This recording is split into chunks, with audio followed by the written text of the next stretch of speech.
Hey everyone, and welcome back to another episode of With Love Lola. On the podcast, we explore messy and complicated and totally real side of life where there's no one size fits all answer, but plenty of love and wisdom to share. All right, let's get into today's first story. Am I wrong for canceling a guy's Airbnb booking for trying to pull a fast one? So my parents recently bought a house. For the sale, the previous owners had some Airbnb bookings lined up, but they canceled them once the house sold. My parents were told they could let those people rebook at a discounted rate if they wanted to. One guy rebooked for a weekend in July.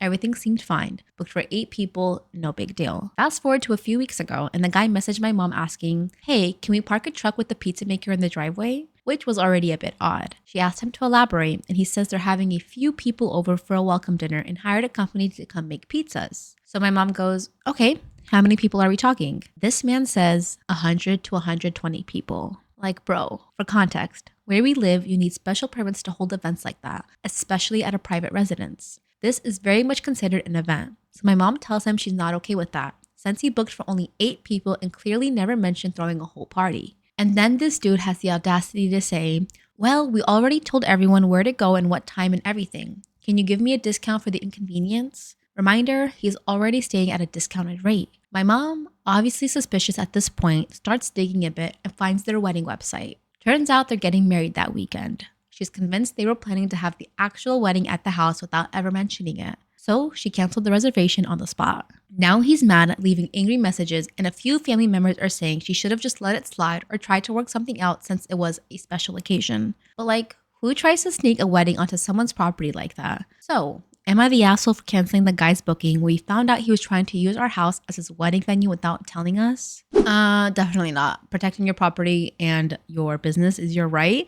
I think people have to be honest with things like that, because if you had been, "Hey, like, we want to actually have a wedding reception, that'd be okay with you," you're more likely to get a better answer than lying to them, asking for a discount, and then us finding out that you're actually throwing a big ass event. Anything happens, it's on you as the homeowner, and then you're shit out of luck because they're like, "Oh, we're just renting. Oh, we were just having a party." Am I wrong for ruining dinner by calling my wife's friend Virgo Moment a tantrum? My wife's oldest friend's birthday was yesterday, and so their friendship group threw her a birthday dinner at a restaurant. I was invited as a +1. So, full transparency, I've never liked this friend. She's always seemed too dramatic and over the top for me. Always attributed everything to her star sign. Insufferable comes to mind if I were to use one word. That said, I usually just ignore her and just let her be whenever we're in the same room, because why not? Yesterday though, she was making a big deal because they got her dessert order wrong. To be fair, we did wait like 45 minutes for it to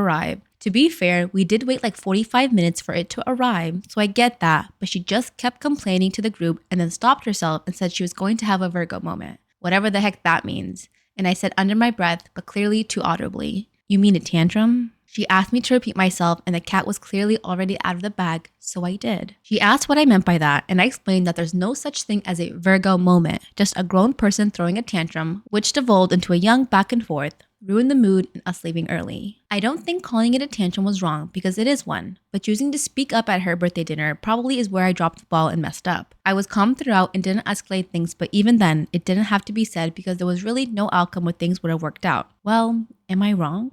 Side note, I saw this come up a couple of times, so I thought I'd explain. I went because my wife asked me. All partners were there. The dinner was paid for by the friend group. She wasn't screaming and throwing plates, but she was really hammering down and complaining about this and had to keep getting stopped going to the kitchen despite them apologizing throughout for the delay and the mix-up.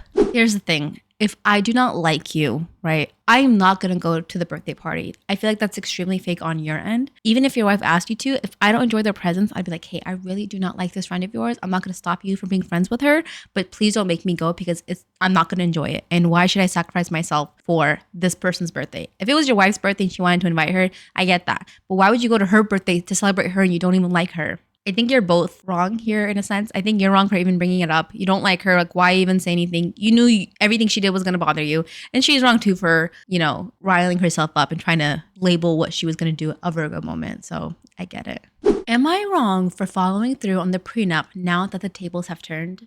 I, a 30 female, have a child from another relationship, and while getting out of the toxic relationship with his father, I ended up with my current partner, 32 male. Now, when we first got together, there was a major accident that left me bedridden for a few weeks. Think multiple broken bones and surgeries. He told me at this time that he anticipated marrying me one day and would like to move me in with my child. The caveat was that this farmhouse was an inheritance and he wanted to protect it. I only had a vehicle at this time and understood the hesitation to risk something that had been in his family for generations. I agreed. If we got married and it didn't work out, that I would walk away with what I came into the marriage with. Very fair. I don't see anything wrong with that. A few months passed by and he says to me directly during a conversation about the level of repairs this nearly century-old house needed, that if he passed without having biological children with me, that the house would pass to his brother and his wife. I again agree. I would have no house if this happened to me, but understand how much this particular home seems to hold for his family. Come to find out that the accident I had at the beginning of the relationship was found not to be my fault at all, and those at liability want to settle immediately.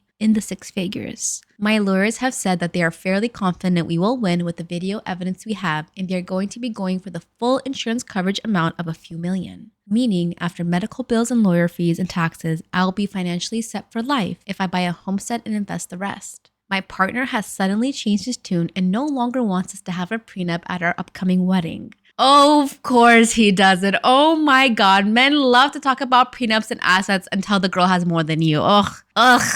Yuck. On the other hand, I have doubled down and told him I will not be marrying him with that one. One that states that the home that I will buy with my settlement will be sold when the youngest child has turned 18 and left the home if I die, but we can live together in it for as long as I am alive. He can have his family farmhouse completely separately. He has lost the plot. Accused me of being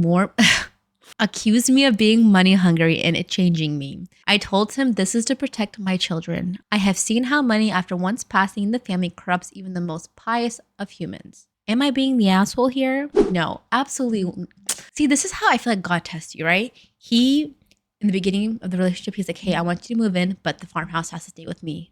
Even if we break up, divorce. Okay, if I don't have kids and I die even if we're married, which I think is incorrect. If you marry someone and you pass away and you're still together, the house should go to your spouse. But instead, if you have no kids, you're going to give it to your sibling. So she's like, okay, again, fine, because she's not with you for your money. Now that she's going to have a few million, that shouldn't affect you at all. But you are letting it affect. I would honestly reconsider this with your fiance because he's getting a little, why do these rules apply to you but not to him? Where else has he shown that he's willing to take from you but not give to you? That doesn't make any sense. Ugh. Consider if this is a man you want to marry. Am I wrong for telling my fiance's daughter I'm not her mom after she called me a gold digger with a uterus? Yep, that's what she said. Buckle up. I, a 32 female, have been with my fiance, a 38 male, for almost 4 years. He has a daughter, a 15 female, from his first marriage. Her mom is very much in the picture, but she's more of a wine and vibes parent than someone who actually parents. I've been the one handling school stuff, doctor's appointments, making actual meals instead of Postmates every night, helping her through panic attacks, you name it. Now, I never tried to replace her mom, but I've been a consistent, caring adult in her life. I even helped plan her birthday party when her mom completely forgot about the date. I've seriously bent over backwards for this kid. Fast forward to last weekend. We're at this fancy dinner with my fiance's family. First time his extended family has met me, so I'm trying to make a good impression. Midway through, his daughter turns to me, smiles sweet as pie, and goes, "So, how does it feel being a gold digger with a uterus?" That's what mom says you are. I don't get what the hell gold digger with the uterus means. Because gold digger is usually directed towards women. And I feel like her stating uterus is trying to identify that you are a female. So I don't understand the need for gold digger with the uterus. Is there an opposite saying for gold digger for men, or is gold digger universal? But it's always more directed towards women. Okay, I'll read that again. So how does it feel being a gold digger with the uterus? That's what mom says you are. The whole table stops. Someone chokes on their wine. I just sat there stunned for a second and said, "Oh, honey, I'm not your mom. I just happen to be the woman keeping your life together while she's out getting her chakras aligned." Oh shit. Fiancé was mortified. His daughter burst into tears and stormed out. He later said that I stooped to her level and that I need to apologize because she's just a kid repeating what she hears. Disagree. 15 is way too old to be acting that dumb. I told him I spent years being disrespected and taking the high road, and maybe the real problem is that a 15-year-old is walking around thinking she can say things like that and not get clapped back at. I was about to say, oh my God, if I heard my daughter, my niece, anyone say that at a table full of people, my family, oh my God. You as a stepmom should not have even had to said anything, because her dad should have been like, get the fuck out. You are not allowed to speak to my fiance like that. But no one said anything to you and you had to speak up, which sucks. No child should ever feel they're that untouchable that they can speak to an adult like that, let alone someone who has treated you that kind and respectfully as you've stated that you have. And then for him to be like, you stoop to her level, no, you got to cut out that disrespect from the beginning, because you let it go. They think they can keep talking to you like that. Dip it in the butt. Now his family is split. Some think I was too harsh. Others say I just finally said when no one else would. So am I the asshole for finally telling this girl I'm not her mom when she decided to come for me in front of the whole damn family? Yeah, dude, honestly, reevaluate your relationship in the role you play in it, because if someone does that to me, first thing I'm gonna do is look over to the dad. Like, that's you. That's not my. If I was there as the stepmom or whatever, no, you cannot. As an aunt, grandma, whatever, you shut it down. You shut it down. And I hate that no one else spoke up and that he's kind of upset at you. And like, let me reread what you said. It wasn't even like, you're not calling her a bop or anything. You just said, I just happen to be the woman keeping your life together while your mom is out getting her chakras aligned. That's not bad at all. That's actually the most respectful comeback someone could say. So what is he mad about?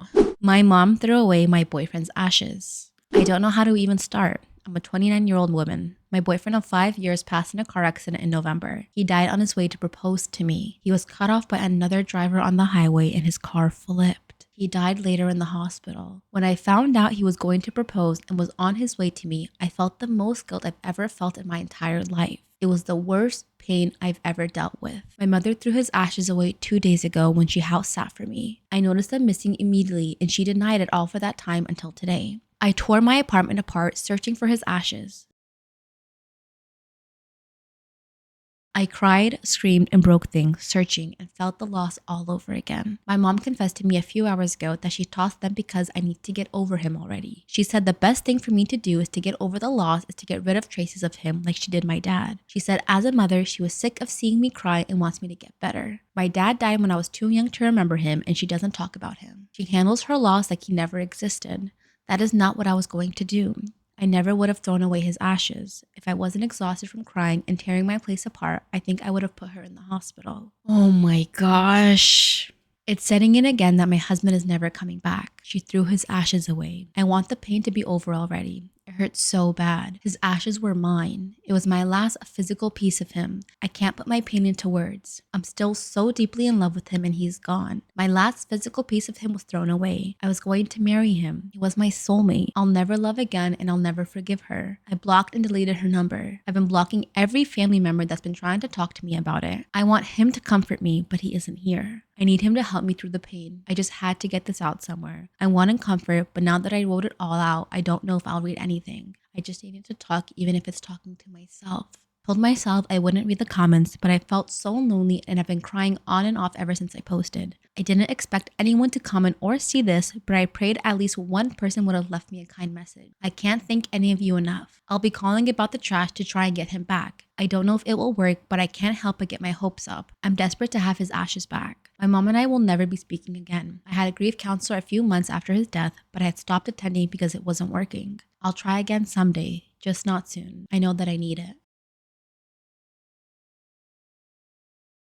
I never knew that I could feel this type of pain. I grew up around lots of death, but nothing has ever affected me this way before. I think of him as my husband and always will. We called each other husband and wife about a year before his passing. We were saving up money to get married around that time. To us, we were already there. I have my engagement ring and still wear it every day. In my mind, it's a wedding ring. We were the couple you would barf at the street because we were so stupidly in love. We would laugh about everything and anything. Even our worst days were filled with laughter because we had each other. I know that it's extreme to say that I'll never love again, but I can't and I won't. My love for him grows every day despite him being gone. I always knew how much I loved him then, but it's strange that once he was gone, I loved him so much more. It was like my eyes opened to how good I had it. I never took him for granted before, but I wish I did more when he was here. I have many regrets about the things I didn't do because I thought we had an infinite amount of time. Please make the most out of the time with your loved ones. You never know when someone will unexpectedly pass. Do something the two of you will cherish forever in your memories. Again, I can't thank any of you enough. I wish I could take all of your words and have them in letter form to read on a rainy day. Oh, how do I even start? Like, so sorry for the loss. I'm trying to comprehend like why a mom would think that's okay to do, right? A mom who truly loved her child. It's not even like you're a baby. You're a grown woman. You're 29. For her to go into your house and touch your stuff and throw it away without even consulting you, I don't know what I would have done. I think grieving is extremely different for everyone. And I hate the fact that she tried to make you grieve in her way because that's what worked for her. All right, you guys, it's time for the final story of today's episode, and it's my favorite part. It is the viewer's corner, the viewer submission, where viewers like you listening to the pod send me your real life stories and ask for mine and the audience opinion. Let's get into it. I found out I was adopted after my mom accidentally sent a group text meant for someone else. Ooh. Hey Lola, I've never told anyone this before, but after listening to your podcast, I feel like you'll understand. This happened 6 months ago and it still messes with my head almost every day. So for context, I, 27 female, am an only child raised by 2 amazing parents who are always super involved in my life. We're a tight-knit family, or at least I thought we were. I had a pretty normal childhood. Nothing ever felt off. No big arguments, no scandals, just a regular happy upbringing. Anyway, fast forward to a random Saturday afternoon. I was sitting on the couch watching TV when I got a message from my mom in our family group chat. It said, "She still doesn't know. We'll tell her after the holidays. Let's just keep things normal until then." My stomach dropped. I stared at the screen for a full minute thinking, this has to be a mistake. I responded with, huh? And a question mark, and 2 seconds later, she deleted the message. Then she calls me immediately, sounding nervous. She tried to laugh it off, saying it was meant for her friend whose daughter is going through something, and she accidentally sent it to me. But the way her voice cracked, I knew she was lying. I didn't say anything at first. I just said, okay, and hung up, but I couldn't let it go. I called my cousin later that night and casually asked if she remembered when I was born. Her tone changed instantly. She got weirdly quiet and said, "You should talk to your parents about that." I confronted my parents the next day. My mom broke down in tears before I even finished the sentence. My dad just sat there looking like the guilt was eating him alive. That's when they told me I was adopted at birth. My mom was 19, in college, and couldn't keep me. She wanted a closed adoption, and they were told it was best to never bring it up unless I asked. So they never did. 27 years. I sat there completely numb. It wasn't even about being adopted. It was the fact that the people I trusted most had kept something so huge from me for my entire life. I asked why they never told me, and my mom just kept saying, "We didn't want you to feel like you weren't ours." Thing is, I don't feel like I'm not theirs. I still love them, but now everything feels like a lie. Every family photo, every birthday, every "you have your dad's eyes" comment, it's like my whole identity cracked overnight. They've since offered to help me find my birth mom if I want to. I haven't decided yet. I don't even know where to start. I'm still trying to figure out how to trust them again, even though I know they thought they were doing what was best. Anyway, I don't really know what I want from this. I just needed to tell someone. Maybe someone else out there is going through the same thing. I just never thought I'd learn the truth from a text message. With love, a stranger to herself. Oh my God, how can you end off your message like that? I'm curious, like from the text message that they sent you, she still doesn't know. We'll tell her after the holidays. Let's just keep things normal until then. I wouldn't have immediately thought adoption, but maybe like things in your life might have led up to that for you to automatically correlate those things, because I would have been like, what the hell are you talking about? What don't I know about? You know? But I want to know how you even correlated that. But there's probably things that lead up to it, or you maybe had suspicions or anything like that. And then a message like that just threw you off. Why did your mom even send that kind of message? Who is she telling that to? Was it meant for just your dad? 2. I don't think it's right. Personally, remember my own personal opinion, right? If you do something different, that's fine. You should, especially at 27 years old, I think you should always tell a child that they're adopted. Always. At what age is up to you? But I think 27 is way too old to not know if you are adopted or not. So that definitely does suck. Also, question about like closed adoptions. For them to want to try to help you find your mom, I thought closed adoptions meant that the mom doesn't want to be found. From watching like Teen Mom and 16 and Pregnant, I thought like closed adoption means like you can't try to contact her and like things like that. But I think as adults, like there's nothing that can stop you to say, hey, like I think you're my birth mom. Like, can we connect? But it sucks because like it's not like you have a sibling or anyone else to talk about it. You're kind of by yourself. And I think it takes a lot to really just digest all that information. Your life isn't going to change. They are still your parents as much as they were before you knew. I think it's just a hard pill to swallow. It's like, why didn't you just tell me sooner? It's not a big deal. I just wish I knew before. And I've been in those situations where it's like, I'm an adult. Like, why are you hiding things from me? Just tell me. I have a right to know, especially when it's information about myself. And then I can choose the way that I want to digest this. But thank you so much for writing in. I really do appreciate it. And I hope you're able to get it all under control at your own speed. All All right, you guys, that's a wrap on today's episode. I'd love to hear your thoughts. What would you have done in this situation? Thank you for tuning in. And as always, with love, Lola. Make sure to like and subscribe and follow me on Instagram, TikTok, YouTube, all of the above. I am back, baby, and hopefully I will be able to be consistent and look for the new episode every Tuesday. Thanks, you guys. Bye.